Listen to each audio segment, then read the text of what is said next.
आप सभी को डीके का बहुत बहुत नमस्कार। स्वागत है आपका अपने सुपर इनर्जेटिक चैनल सिसोदिया विद्यापीठ में।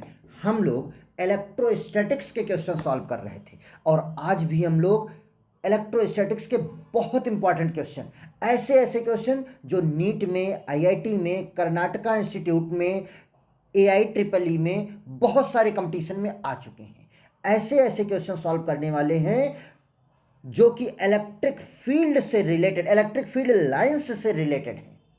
अगर आप लोगों ने इलेक्ट्रिक फील्ड लाइंस वाला लेक्चर नहीं देखा है तो उसका लिंक मैं नीचे डिस्क्रिप्शन में दे रहा हूं, वहां से अगर आप लोग उसको देख करके तब इसको देखोगे तब आप लोगों को 100% समझ में आएगा, बहुत अच्छे से समझ में आएगा। इस लेक्चर को देखने के बाद आपको यह लग जाएगा कि अगर आप लोग इलेक्ट्रोस्टैटिक्स के सभी लेक्चर देखे हो या इलेक्ट्रिक फील्ड लाइंस का लेक्चर आप लोगों ने देखा है तो नीट या आईआईटी में कहीं पर भी कोई भी क्वेश्चन आएगा आप लोग सॉल्व कर लोगे। चलिए हम लोग देखते हैं। फर्स्ट क्वेश्चन है an uncharged sphere. Uncharged sphere का मतलब क्या है कि वो न्यूट्रल है, उस पर कोई चार्ज नहीं है। Uncharged sphere of metal is place in a uniform electric field produced by the two positively charged plate. दो चार्ज्ड प्लेट हैं, मान लीजिए कि एक प्लेट क्या है, पॉजिटिव चार्ज, और दूसरी प्लेट जो है वो नेगेटिवली चार्ज्ड है। The line of force will appear as, कौन सा लाइन ऑफ फोर्स होगा? देखिए इलेक्ट्रिक फील्ड लाइंस डायरेक्टली नीचे की तरफ होगी क्योंकि ऊपर पॉजिटिव है नीचे नेगेटिव है, हर जगह यही है। आप लोग यहां पर देखिए, मैंने आप लोगों को रूल बताया है कि कोई भी स्फीयर होता है, जो भी फील्ड लाइंस होती है वो फील्ड लाइंस उस स्फीयर पर परपेंडिकुलर ही होती है। फील्ड लाइंस स्फीयर से परपेंडिकुलर ही निकलती हैं और परपेंडिकुलर ही आती हैं। यहां पर अगर आप लोग देखो तो सभी लाइन परपेंडिकुलर नहीं है। सभी लाइंस क्या हैं? परपेंडिकुलर नहीं है। सभी लाइन जब परपेंडिकुलर नहीं है तो मतलब ये वाला पॉसिबल नहीं है। मैं रेड कर देता हूं क्योंकि सभी परपेंडिकुलर नहीं है, जिसकी वजह से ये पॉसिबल नहीं है। और जब ये पॉसिबल नहीं है तो ये वाला ऑप्शन तो गया। उसके बाद में ये वाला देखिए, ये भी गया। क्यों? क्योंकि मैंने आप लोगों को बताया कोई भी स्फीयर है उस स्फीयर के अंदर इलेक्ट्रिक फील्ड जीरो होती है। कोई भी स्फीयर है उस स्फीयर के अंदर इलेक्ट्रिक फील्ड क्या होती है? जीरो। और जब अंदर इलेक्ट्रिक फील्ड जीरो होती है तो उसके अंदर इलेक्ट्रिक फील्ड लाइंस कैसे बन सकती है? नहीं बन सकती। यहां पर इसके अंदर इलेक्ट्रिक फील्ड लाइंस बनी हुई है, मतलब ये ऑप्शन भी नहीं हो सकता है। बचा ऊपर वाला और नीचे वाला, ये दोनों सही हो सकते हैं। बट प्रॉब्लम ये है कि इस ऐसी केस में यहां देखिए स्फीयर लिखा हुआ, अनचार्ज स्फीयर। स्फीयर जब लिखा हो तो हम उसे सॉलिड स्फीयर कंपेयर करते हैं, सॉलिड स्फीयर इमेजिन करते हैं। और सॉलिड स्फीयर अगर ये है तो इसमें इंडक्शन की प्रोसेस होगी और इंडक्शन की प्रोसेस से फील्ड लाइंस पर प्रभाव पड़ेगा। क्या प्रभाव पड़ेगा? ध्यान से देखिए। वैसे फील्ड लाइंस क्या होंगी? वैसे सब के सब फील्ड लाइंस डायरेक्टली डाउनवर्ड होंगी, पॉजिटिव से नेगेटिव की तरफ। लेकिन बीच में जब स्फीयर आ गया है, जब बीच में स्फीयर है तो क्या होगा? जब बीच में स्फीयर है तो प्लस होने के, और सॉलिड स्फीयर हम इमेजिन कर रहे हैं, तो जब ऊपर प्लस है तो इसका मतलब है कि ऊपर के साइड में इस पर नेगेटिव चार्ज होगा, ऊपर के साइड में इस पर नेगेटिव चार्ज होगा। और नीचे नेगेटिव है और नेगेटिव होने के कारण नीचे की साइड में क्या होगा? पॉजिटिव चार्ज होगा। नीचे पॉजिटिव और ऊपर नेगेटिव, ये होगा। और फील्ड लाइंस इस तरीके से ऊपर से नीचे की तरफ होंगी, फील्ड लाइंस इस तरीके से ऊपर से नीचे की तरफ होंगी। जो बिल्कुल बीचों बीच में आएगी वो इस तरीके से फील्ड लाइंस आएगी और यहां से निकलेगी। भाई नेगेटिव में आ रही है और पॉजिटिव से निकल रही है इस तरीके से। लेकिन होगा क्या? जो इसके साइड में फील्ड लाइंस आएगी, जो साइड में फील्ड लाइंस आएगी उसको साइड में फील्ड लाइंस ऐसे सीधा चला जाना चाहिए, लेकिन वो सीधा नहीं जाएगी।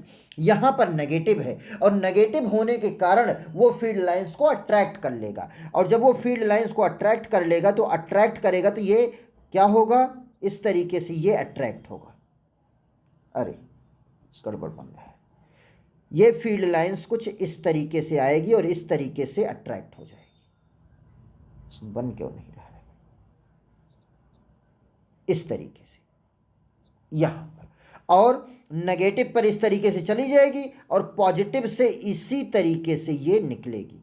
पॉजिटिव से इस तरीके से निकलेगी, इधर से इस तरीके से ये जाएगी, नेगेटिव के में अंदर जा रही है और पॉजिटिव से बाहर निकल रही है। इस तरीके से ये निकलेगी। क्लियर? एक तरफ से अंदर जा रही है और एक तरफ से नेगेटिव है ऊपर, इसलिए वो सारी लाइंस आ रही हैं। और सबकी सब लाइंस कैसी होनी चाहिए? परपेंडिकुलर। यहां पर ये लाइन भी परपेंडिकुलर है, यहां पर ये लाइन भी परपेंडिकुलर, सभी लाइन परपेंडिकुलर होनी चाहिए। तो यहां पर देखो, यहां पर तो ऐसा है नहीं, मतलब ये वाला भी गया। ये C option same to same ऐसा ही है, इसलिए सी ऑप्शन हमारा करेक्ट ऑप्शन होगा। क्लियर? कोई कंफ्यूजन नहीं होना चाहिए। चलिए आगे हम लोग देखते हैं सेकंड क्वेश्चन। सेकंड क्वेश्चन बहुत आसान क्वेश्चन है, ध्यान से देखिए। फिगर सोच electric field lines of force if Ex and Ey are the magnitude of electric field at point X and Y represent respectively। ये IIT 2005 में आया हुआ क्वेश्चन है और इस क्वेश्चन का आंसर मैं लेक्चर में बता चुका हूं।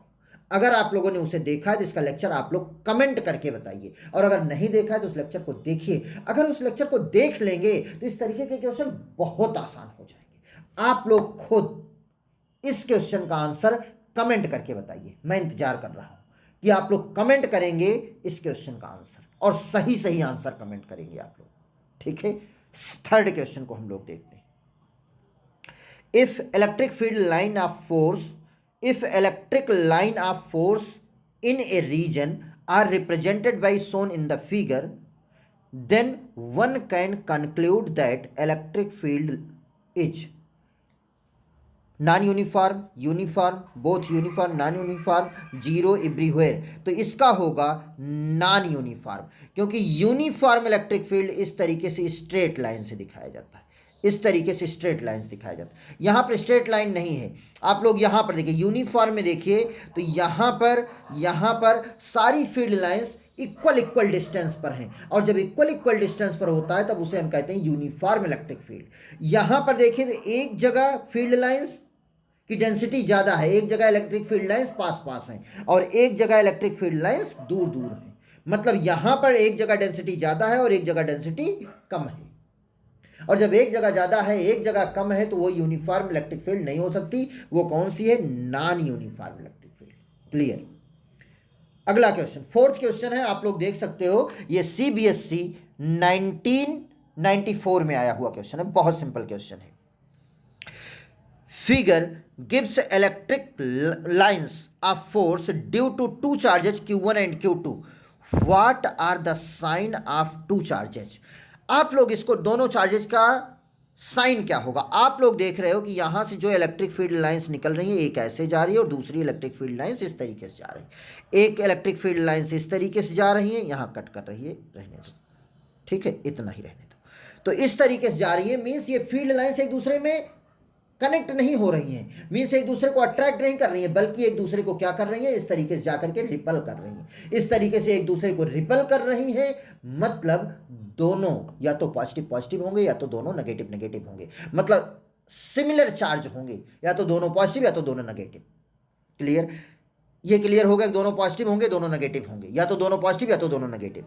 अब देखिए Q1 में सारी की सारी फील्ड लाइंस, Q1 में आप लोग ध्यान से देखिए तो सारी की सारी फील्ड लाइंस इनवर्ड डायरेक्शन में आ रही, और Q2 में भी सारी की सारी फील्ड लाइंस इनवर्ड डायरेक्शन में आ रही। सारी फील्ड लाइंस क्या है? इनवर्ड डायरेक्शन में है, सारी फील्ड लाइंस इनवर्ड डायरेक्शन में। हम लोग जानते हैं जब पॉजिटिव चार्ज होता है तो फील्ड लाइंस बाहर की तरफ निकलती हैं, और जब इलेक्ट्रिक फील्ड लाइंस बाहर की तरफ निकलती हैं और यहाँ पर नेगेटिव है, यहाँ पर नेगेटिव होगा, इसीलिए सबकी सब इनवर्ड डायरेक्शन में। क्लियर? तो यहाँ पर बोथ चार्जेस क्या आर नेगेटिव, बोथ नेगेटिव। ये ए ऑप्शन हमारा करेक्ट ऑप्शन होगा। क्लियर? उसके बाद हम लोग आगे चलते हैं। अगला क्वेश्चन, फिफ्थ क्वेश्चन देखिए, AIIMS 2006 में आया हुआ क्वेश्चन है। AIIMS 2006 में आया हुआ क्वेश्चन है। इसमें देखिए, to spatial distribution of electric field due to two charges A and B shown in the figure, which one of the following statement is correct? कौन सा स्टेटमेंट करेक्ट है? आप लोग देखिए, ए से फील्ड लाइंस बाहर की तरफ निकल रही हैं, ए से फील्ड लाइंस बाहर की तरफ निकल रही हैं, मतलब ए तो पॉजिटिव होगा। बी में इनवर्ड डायरेक्शन में आ रही है, आउटवर्ड नहीं है, इनवर्ड डायरेक्शन में बी में इलेक्ट्रिक फील्ड लाइंस आ रही है, मतलब बी नेगेटिव होगा। ए पॉजिटिव होगा, बी नेगेटिव होगा, A positive B negative, A positive B negative, हमारा ए ऑप्शन ही करेक्ट होगा।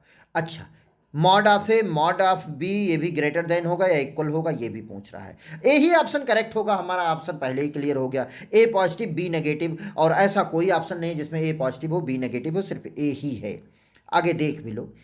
आप लोग देखिए, कौन सा बड़ा है कौन सा छोटा है, इसके लिए मैंने आप लोगों को लेक्चर में बताया था कि field line, number of field lines decide करती हैं कि कौन सा चार्ज बड़ा है कौन सा चार्ज छोटा है। जो चार्ज बड़ा होगा उससे ज़्यादा फील्ड लाइंस निकलेंगी, जो चार्ज छोटा होगा उससे कम फील्ड लाइंस निकलेंगी। तो यहाँ पर देखिए, ए से कितनी फील्ड लाइंस निकल रही है, 2 2 4 1 5, और इधर भी 3 3 6 और 1 7। ए से 12 लाइन निकल रही है। बी से देखिए, बी से भी 12 लाइन निकल रही है भाई, दोनों से, इससे भी दोनों से इक्वल लाइन निकल रही है। और जब दोनों से इक्वल लाइन निकल रही है तो इसका मतलब है कि दोनों का मैग्नीट्यूड क्या है, सेम है, और ए में ग्रेटर देन दिया, गलत दिया हुआ है। इसका ऑप्शन होना चाहिए mod of A is equal to mod of B, ये हमारा करेक्ट होगा। यहां पर ये चीज गलत लिखा हुआ है। ओके, तो ये हमारा ए ऑप्शन करेक्ट हो जाएगा। अगला क्वेश्चन हमारा है, ये हमारा IIT 2001 में आया हुआ क्वेश्चन है, IIT 2001 में आया हुआ क्वेश्चन है, बहुत इंटरेस्टिंग क्वेश्चन है, ध्यान से देखिए। 3 positive charge of equal of value Q R place at the vertices of the equilateral triangle. Equilateral triangle, इस तरीके से इक्विलेटरल ट्रायंगल है, यहां भी Q, यहां भी Q, यहां भी Q, Q Q Q charge रखे हुए हैं, प्लेस किए गए हैं equilateral triangle. The resulting line of force should be sketched in which. आप लोग सोचिए, अगर सब के सब इस तरीके से इक्विलेटरल ट्रायंगल पर यहां पर चार्ज रखा हुआ है, तो यहां की फील्ड लाइंस इससे, भाई दोनों सबके सब या तो पॉजिटिव होंगे या तो सबके सब नेगेटिव होंगे। इमेजिन कीजिए सबके सब पॉजिटिव हैं, सबके सब पॉजिटिव हैं, और जब सबके सब पॉजिटिव है तो इसकी फील्ड लाइंस इधर निकल जाएगी, सबकी सब फील्ड लाइंस इधर निकल जाएगी, इसकी फील्ड लाइंस इधर निकल आएगी, इसकी फील्ड लाइंस इधर निकल आएगी, सबकी सब फील्ड लाइंस इधर निकल आएगी। एक दूसरे को, एक प्लस होता है एक माइनस होता, तब तो एक दूसरे को कनेक्ट करते, तब तो एक दूसरे को अट्रैक्ट करते। यहां पर तो ऐसा है नहीं, यहां तो सबके सब सेम चार्जेज हैं, सबके सब प्लस प्लस प्लस हैं, और जब सबके सब प्लस प्लस प्लस हैं तो सबकी सब फील्ड लाइंस एक दूसरे को रिपल करेंगे। पहले वाले में देखिए, पहले वाले में देखिए, एक से निकला और दूसरे में आ रहा है, एक से निकला दूसरे में आ रहा है, एक से निकल करके दूसरे में तभी तो आएगा जब एक पॉजिटिव होगा एक नेगेटिव होगा, मतलब ये वाला ऑप्शन गलत है। इसमें बी ऑप्शन में देखिए, बी ऑप्शन में बाकी तो सब सही है, बिल्कुल करेक्ट है, लेकिन सेंटर में एक रिंग बनी हुई है। रिंग आखिर क्यों बन गई भाई? रिंग तो बनेगी नहीं, बिल्कुल नहीं बनेगी, ये भी हमारा गलत है। डी ऑप्शन में देखिए, डी में तो रिंग बन गया है भाई, कैसे रिंग बन गया, यहां पर ये रिंग कैसे बन जाएगा? नहीं, ये गलत है। और इसमें देखिए, इसमें रिंग भी नहीं बनी और सबकी सब फील्ड लाइंस बाहर की तरफ जा रही हैं, मतलब हमारा सी ऑप्शन हमारा करेक्ट होगा। क्लियर? आप लोग समझ गए होंगे, आपका कॉन्सेप्ट क्लियर हो गया होगा। अगला क्वेश्चन, ये 7 नंबर क्वेश्चन।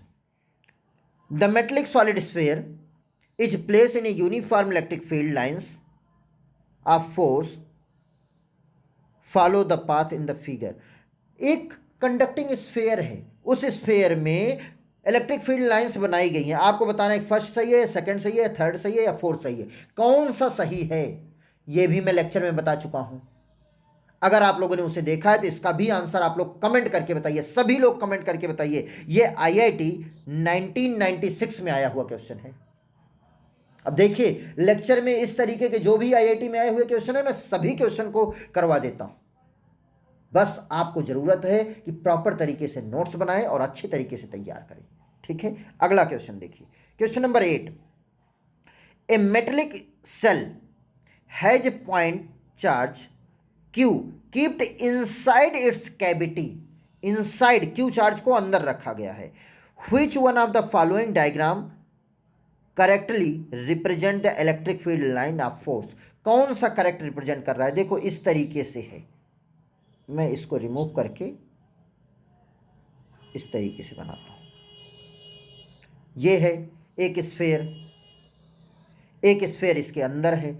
अब चार्ज को जो रखा गया है वो चार्ज को इसके अंदर रख दिया गया, सेंटर पर नहीं रखा गया है, यहाँ पर चार्ज को रख दिया गया। और जब यहाँ पर चार्ज को रख दिया जाएगा तो सबसे मेन चीज़, यहाँ कुल तो सॉलिड है, यहाँ कुल तो ये सॉलिड है। और जब यहाँ कुल सॉलिड है तो सॉलिड अगर स्फेयर है तो उसके अंदर इलेक्ट्रिक फील्ड, इस जितने में मटेरियल है, जितनी दूर में मटेरियल प्रेजेंट है उतनी दूर में इलेक्ट्रिक फील्ड जीरो होगा। तो यहाँ पर देखिए, यहाँ पर इलेक्ट्रिक फील्ड दिखाया गया है, मटेरियल के अंदर भी इलेक्ट्रिक फील्ड दिखाई गई है। और जब मटेरियल के अंदर इलेक्ट्रिक फील्ड दिखाई गई है, तो जब मटेरियल के अंदर इलेक्ट्रिक फील्ड दिखाई गई है, इसका मतलब है कि यहाँ पर इलेक्ट्रिक फील्ड की वैल्यू जीरो नहीं होगी, जबकि इलेक्ट्रिक फील्ड की वैल्यू जीरो होती है। मीन्स ये वाला हमारा गलत हो जाएगा। क्लियर? सेकंड में तो नहीं दिखाई गई है, मतलब सेकंड सही हो सकता है। सेकंड क्या है? सही हो सकता है। यहाँ पर आप लोग देखिए, थर्ड में यहाँ पर दिखाया गया है, मतलब ये भी हमारा सही नहीं होगा। अब बात है कि बी सही है या सी सही है, दोनों में नहीं दिखाया गया है। अब बात आती है कि कौन सा सही है, बी या सी।